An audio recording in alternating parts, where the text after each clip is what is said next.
especially in COVID, we saw a lot of companies consolidating, through mergers and acquisitions.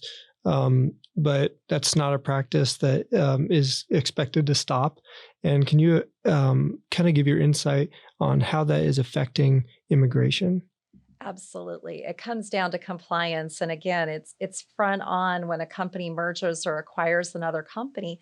They may be thinking of all the logistical things that oftentimes that they need to do, but they can't delay thinking about what they need to do for their foreign workers or anyone that is impacted with a visa and immigration status. They need to be planning ahead, communicating with them.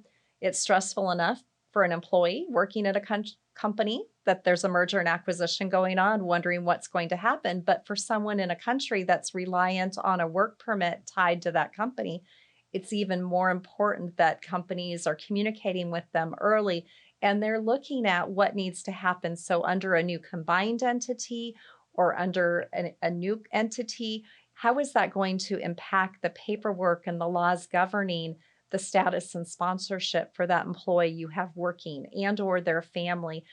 Certain capitalization limits have come up. Companies that are joining together, they start a new entity, but they don't have the capitalization limits required. So the employee's paperwork can't be approved under the new company name because there's not enough financial support there to back it up.